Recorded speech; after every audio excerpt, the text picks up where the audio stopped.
Selamat berjumpa kembali semua sahabat Mesbah Mujijat. Salam sukacita, salam kebahagiaan, dan salam kerukunan. Senang sekali hari ini saya Pastor Lukas Kusuma secara live boleh melayani Anda dalam program Mesbah Mujijat dari kota Philadelphia, Pennsylvania di Amerika. Dimanapun Anda menyaksikan program ini, doa saya biar kita makin teguh berdiri di dalam iman kita. Hari ini, saudara sekalian, kita akan kembali menanggapi peristiwa yang menyedihkan ketika terjadi tindakan anarkis kembali. Ketika ada sebuah gereja yang di Bantul, Jawa Tengah, yang akhirnya ditutup karena massa kaum radikal datang dan akhirnya membuat keributan. Saudara sekalian, tentunya kita prihatin dan kita berpikir sampai kapan negara Indonesia yang kita cintai ini boleh menjadi negara yang betul-betul memberikan kebebasan kepada seluruh warganya, baik mayoritas maupun minoritas, untuk bebas beragama dan beribadah. Nah, hari ini saya akan sampaikan sebuah renungan dengan tema Kristen Phobia. Di manakah toleransi beragama? Banyak negara berkata, kami menjunjung toleransi, kami menjaga kerukunan, kami cinta keberagaman. Namun pertanyaannya, mengapa masih ada ibadah Kristen yang dibubarkan? Mengapa gereja yang sah masih dipersulit? Mengapa intimidasi terhadap umat Kristen sering dianggap hal yang biasa? Mengapa teriakan massa lebih didengar daripada konstitusi? Kalau toleransi hanya indah di pidato, tetapi mati di lapangan, maka itu bukan toleransi. Itu adalah kemunafikan sosial yang dibungkus slogan damai. Kristen Phobia, yaitu kebencian kepada orang Kristen, semakin meningkat akibat pembiaran ketika ada tokoh-tokoh agama mayoritas menjelek-jelekkan ajaran Kristen. Tetapi begitu dari pihak Kristen menjawab, menjelaskan, bahkan mulai berbicara tentang agama mayoritas, langsung dianggap penistaan agama dan dikriminalisasi. Ibadah kaum mayoritas sering dilakukan di jalan-jalan tanpa izin resmi, justru dikawal, diamankan oleh polisi. Namun ibadah orang-orang Kristen yang diadakan di dalam gedung langsung akan digeruduk. Ironisnya, polisi hanya melihatnya tanpa membela kaum minoritas, yaitu orang Kristen. Dan tidak ada yang ditangkap dari para perusuh. Bahkan mereka betul-betul merasa apa yang mereka lakukan suatu tindakan yang benar, karena mereka dari kaum mayoritas. Pertanyaannya, di manakah toleransi beragama? Di manakah keadilan bagi kaum minoritas? Dalam Alkitab, kitab Mika pasal 6 ayat 8, yang dituntut Tuhan daripadamu ialah berlaku adil, mencintai kesetiaan dan hidup dengan rendah hati di hadapan Allahmu. Yang dituntut daripada kita ialah berlaku adil. Ayo coba katakan berlaku adil. Tuhan menuntut, bukan sekedar meminta, tetapi Tuhan menuntut agar manusia berlaku adil, agar kita mencintai kesetiaan dan rendah hati, bukan bersikap arogan.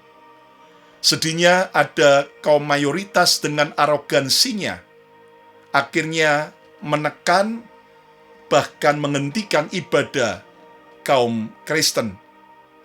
Ulangan 16 ayat 19 berkata, Janganlah memutarbalikkan keadilan. Janganlah memandang bulu dan janganlah menerima suap. Memutarbalikkan keadilan merupakan larangan Tuhan.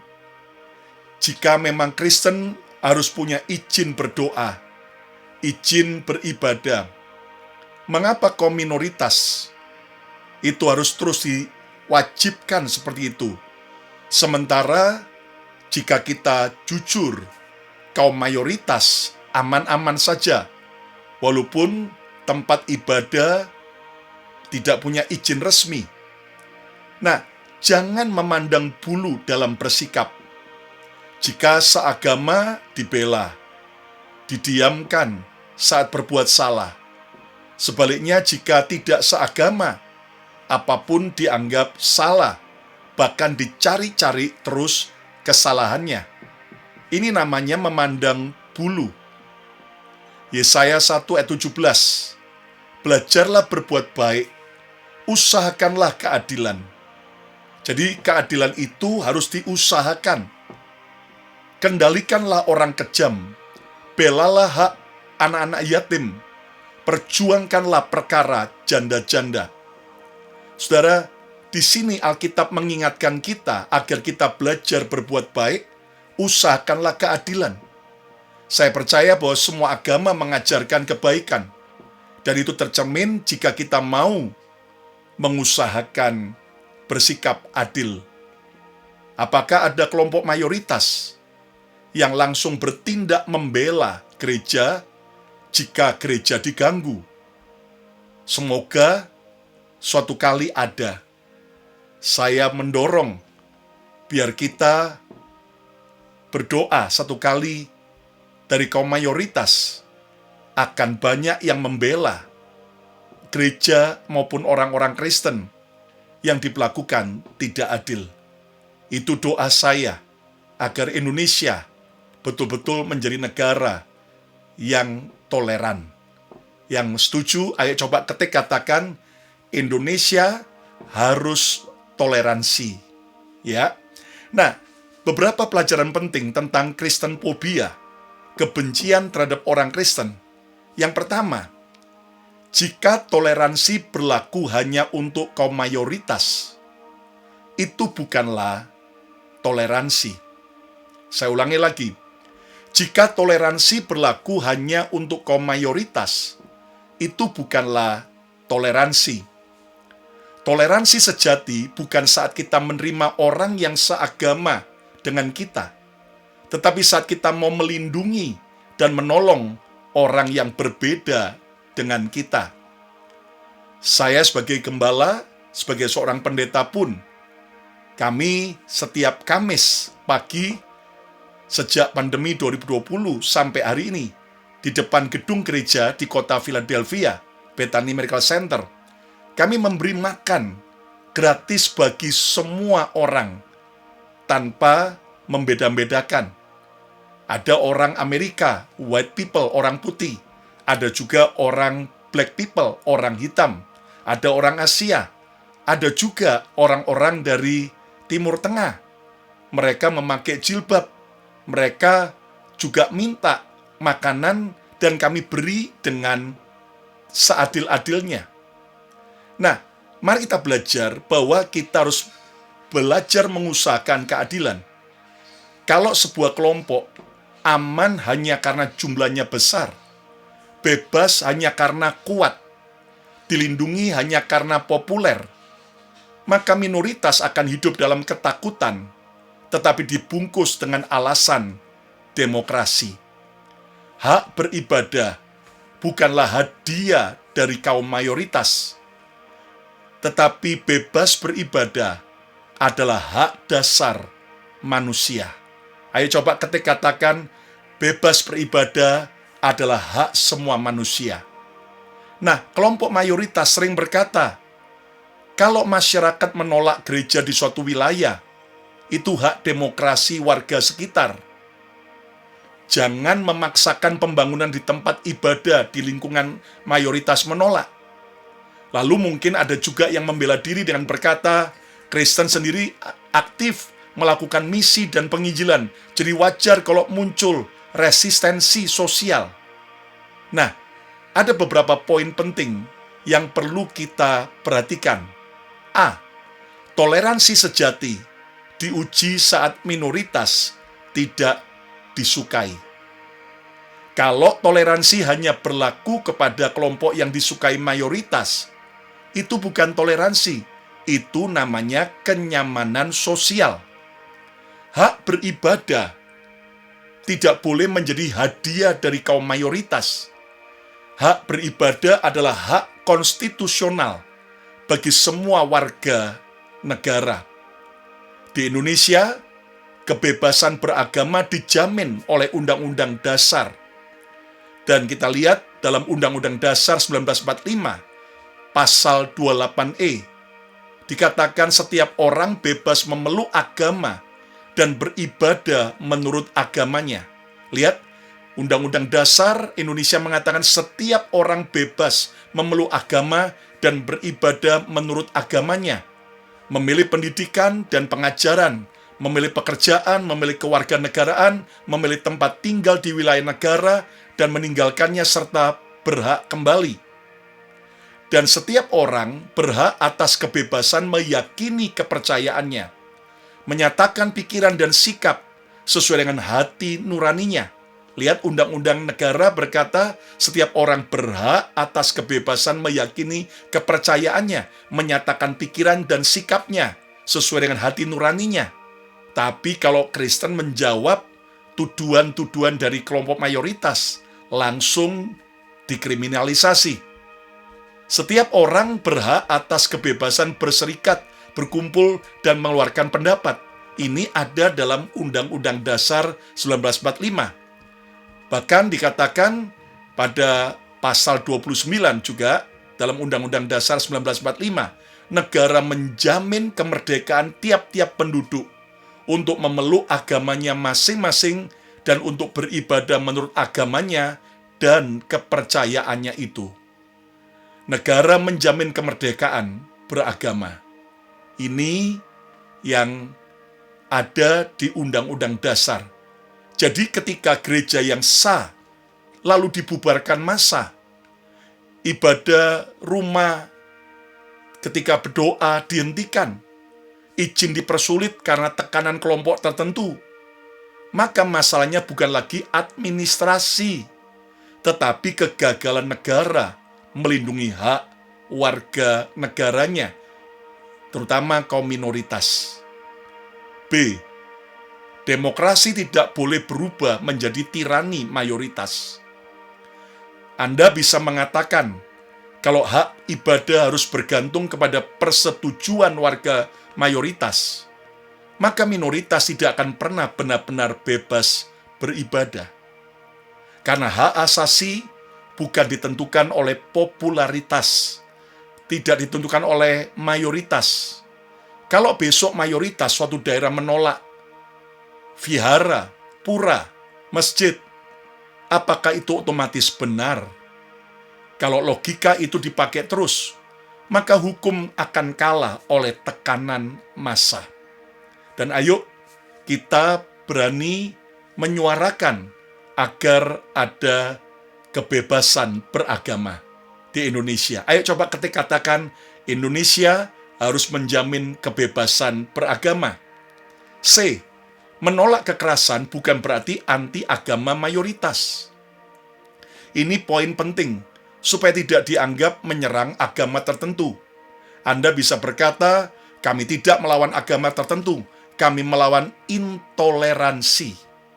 Karena banyak juga tokoh mayoritas yang sebenarnya membela pluralisme dan menolak radikalisme. Jadi fokusnya bukan menyerang umat agama lain, tetapi menolak tindakan intimidasi dan standar ganda. D. Kritik terhadap ajaran agama beda dan bukan kebencian terhadap pemeluknya. Nah, ini juga perlu jujur dan seimbang. Dalam masyarakat demokratis, Kristen boleh dikritik, Islam juga boleh dikritik, agama lain juga boleh dikritik. Tetapi yang salah adalah fitnah, lalu kemudian ancaman, kekerasan, dan juga penghalangan ibadah. Nah, perbedaan pendapat tafsir teologis tidak boleh berubah menjadi permusuhan sosial. Gara-gara berdebat, diskusi atas lintas agama, kalau kemudian ke pojok, lalu ujungnya mengancam-ngancam, bahkan mengkriminalisasi. Ini kan bukan sebuah toleransi yang dewasa. Orang Kristen juga harus introspeksi. Kalau Anda ingin argumen Anda terlihat dewasa dan objektif, akui juga bahwa ada oknum Kristen yang arogan, ada penginjilan yang dianggap sensitif, ada sikap eksekutif yang memicu ketegangan, ada juga sikap-sikap eksklusif dari orang-orang Kristen, tidak mau bergaul dengan orang-orang yang di bawah. Nah, tentunya kita orang Kristen juga harus berbenah diri. Ayo coba katakan, saya harus berbenah diri. Tetapi kesalahan sebagian besar orang tidak bisa dijadikan pembenaran untuk diskriminasi terhadap seluruh umat Kristen. Negara yang benar-benar toleran bukan negara yang berkata semua agama diterima, tetapi negara yang berani melindungi hak kelompok yang paling tidak disukai sekalipun. Atau ketika massa bisa menentukan siapa boleh beribadah, maka yang runtuh bukan hanya gereja, tetapi supremasi hukum. Nah, itulah yang pertama, bahwa, saudaraku, kalau namanya toleransi, itu nggak boleh hanya berpihak kepada kaum mayoritas, tetapi juga kepada minoritas. Ayo coba katakan, harus ada keadilan beragama di Indonesia. Pelajaran penting yang kedua tentang kristenfobia, kebencian terhadap Kristen. Yang kedua, ketika massa bisa membungkam ibadah, maka hukum sudah kalah. Ini bukan sekedar soal gereja. Ini soal apakah negara masih berdiri di atas hukum atau sudah tunduk kepada tekanan massa. Ketika ibadah bisa dihentikan oleh intimidasi, ada hari ketika kebebasan semua orang mulai terancam. Hari ini gereja, besok bisa siapa saja. Kalau teriakan massa lebih kuat daripada konstitusi, maka yang runtuh bukan hanya rumah ibadah, tetapi keadilan itu sendiri. Nah, ayo, saya himbau, saya dorong setiap kita yang mencintai Indonesia, mari kita belajar untuk menegakkan keadilan, menjamin kebebasan beragama bagi semua warga negara. Yang mau, ayo coba katakan, saya mau bersikap adil. Yang ketiga, jangan berteriak toleransi jika masih takut melihat salib. Toleransi bukan sekedar foto bersama lintas agama. Toleransi bukan sekedar mengucapkan selamat hari raya kepada pemeluk agama lain. Bukan hanya sekedar seminar kerukunan. Toleransi bukan sekedar slogan persatuan. Namun toleransi diuji ketika ada rumah ibadah minoritas dibangun. Ketika keyakinan berbeda hadir di lingkungan kita. Toleransi diuji ketika hak kelompok kecil harus tetap dijaga. Karena sangat mudah berkata, kami toleran, sampai suatu hari tetangga yang berbeda iman mulai beribadah di dekat rumah kita. Toleransi hanya hidup di spanduk, tetapi mati dalam tindakan, dan hanyalah menjadi pencitraan moral. Dan kita mengasihi Indonesia, dan kita menghimbau para pemimpin bangsa Indonesia, dan semua kita, tokoh-tokoh masyarakat, ayo kita menciptakan keadilan bagi semua pemeluk agama di Indonesia. Yang keempat, berbeda keyakinan bukan alasan untuk membenci. Berbeda keyakinan bukan alasan untuk membenci. Tidak semua orang harus setuju dengan ajaran Kristen. Tidak semua orang percaya kepada Yesus. Tetapi tidak ada perbedaan iman yang membenarkan intimidasi, fitnah, pembubaran ibadah, kebencian, diskriminasi. Karena peradaban yang sehat dibangun bukan karena keseragaman, tetapi dengan kemampuan hidup berdampingan di tengah-tengah perbedaan. Ayo coba katakan indahnya hidup berdampingan di tengah perbedaan. Kalau keyakinanmu membuatmu membenci manusia lain, mungkin yang hilang bukan toleransimu, tetapi kemanusiaanmu. Yang kelima, Kristen tidak minta diistimewakan, hanya minta diperlakukan adil. Umat Kristen tidak meminta semua orang percaya seperti mereka, semua orang menyukai gereja, semua orang menerima doktrin Kristen. Yang diminta sederhana saja, jangan ganggu hak orang Kristen untuk beribadah dengan damai. Itu saja. Jangan ganggu hak orang Kristen beribadah dengan damai. Keadilan bukan ketika mayoritas selalu menang, namun keadilan adalah ketika minoritas tetap dilindungi dengan baik. Yang keenam, yang terakhir, negara harus memilih melindungi konstitusi atau takut kepada tekanan massa. Negara tidak boleh hanya berani di podium tapi lemah di lapangan. Sebab negara yang membiarkan intoleransi tumbuh demi menjaga popularitas sedang menggali kubur bagi persatuannya sendiri. Tidak ada bangsa besar yang dibangun atas ketakutan minoritas. Saya berdoa biar Indonesia bisa terjadi keadilan bagi semua agama.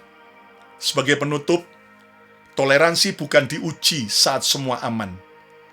Toleransi justru diuji saat kita tetap melindungi hak orang yang berbeda dengan kita.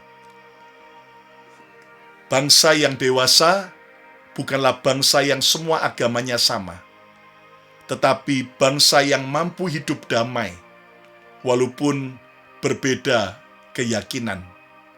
Ketika kebencian terhadap agama tertentu dibiarkan tumbuh, sesungguhnya yang sedang dihancurkan bukan hanya satu kelompok, namun masa depan persatuan bangsa itu sendiri.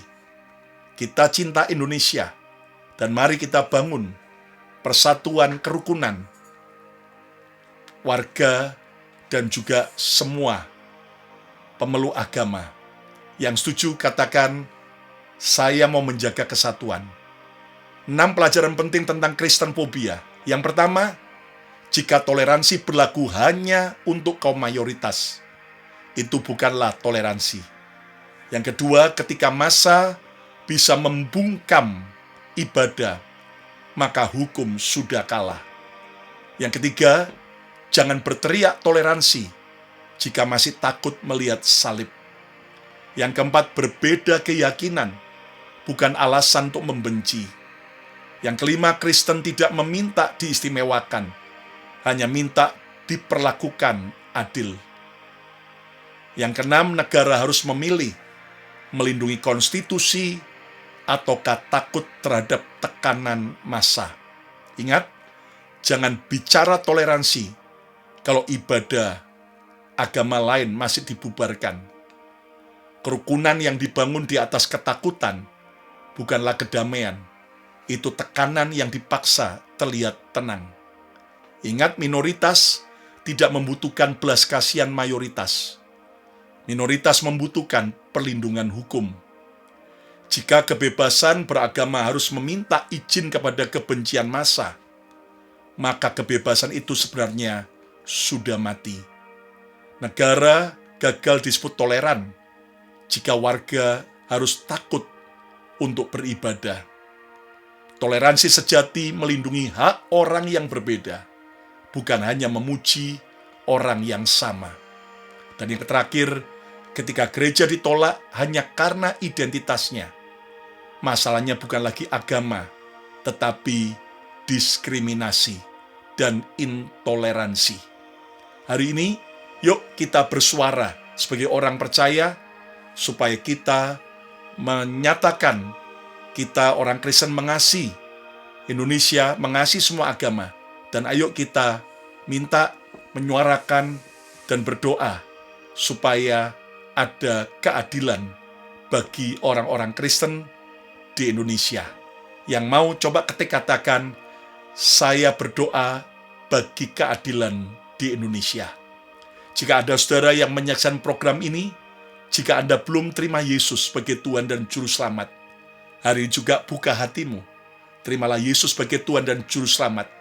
Yesuslah jalan, kebenaran, dan hidup. Dan ayo kita hidup bagi Kristus. Dan kalau ada saudara yang sudah lama mundur tinggalkan Tuhan, sudah lama tidak ke gereja, kembali datang pada Yesus, kembali ke gereja, supaya kita betul-betul berdiri teguh menjadi pengikut Yesus. Sekali Yesus, tetap Yesus selama-lamanya. Yang mau, ayo kita berdoa. Angkat kedua tanganmu, saya berdoa. Tuhan, terima kasih. Hari ini kami mau belajar untuk berlaku adil. Khususnya kami mengasihi Indonesia. Kami berdoa terutama bagi saudara-saudara kami, orang-orang Kristen, hamba-hamba Tuhan, yang mengalami banyak tekanan, yang mengalami banyak diskriminasi. Kuatkan mereka, supaya mereka tetap bertekun. Dan kami berdoa, berkati pemerintah, aparat keamanan, pemerintah pusat maupun daerah, supaya mereka menjadi alat Tuhan untuk boleh menjamin kebebasan beribadah bagi orang Kristen. Hamba berdoa memberkati semua pemerintahan Indonesia, semua warga, semua agama, semua tokoh-tokoh agama. Beri hati yang bijaksana, sehingga tidak lagi ada tindakan anarkis, tidak lagi ada tindakan intoleran, tidak lagi ada tindakan diskriminasi. Tapi Indonesia boleh menjadi negara yang aman, adil bagi seluruh warga negara Indonesia. Berkati Indonesia, berkati juga untuk Amerika, berkati juga untuk Israel, berkati juga Palestina, berkati Timur Tengah, berkati bangsa-bangsa. Sebab kami tidak dipanggil untuk mengutuki siapapun, tapi kami dipanggil untuk memberkati. Juga berkati semua sahabat Mesbah Mujizat. Masalah apapun yang sedang kami lewati, Tuhan berikan mujizat, pertolongan, kekuatan, hikmat-Mu. Dan kami berdoa, nama Yesus, nama yang ajaib, mampu memberi pertolongan buat setiap kami. Di dalam nama Tuhan Yesus. Amin, amin, amin, amin. Jika Anda diberkati oleh program Mesbah Mujizat ini, jangan lupa untuk Anda boleh share kepada banyak teman-teman Anda, dan juga komen yang baik, serta pencet like-nya, jempolnya, dan jangan lupa subscribe YouTube channel Bethany Miracle Center. Dan sekalian, silakan follow Instagram saya, Lukas Kusuma, Instagram Bethany Miracle Center. Program Mesbah Mujizat akan hadir setiap hari Selasa dan Jumat, jam 7.30 malam waktu Jakarta, tetapi di hari yang lain juga jam 7.30 malam akan hadir program pujian dan khotbah, serta hari Minggu akan ada 2 kali ibadah yang kami akan live streaming dari ibadah onsite di Bethany Miracle Center, Philadelphia, Pennsylvania di Amerika. Saya percaya apapun tantangan yang kita hadapi, jangan pernah putus asa. Bersama Tuhan kita pasti akan menang. Saya Pastor Lukas Kusuma mengucapkan berkat Tuhan buat setiap Anda. Sarange, sampai berjumpa kembali. Haleluya.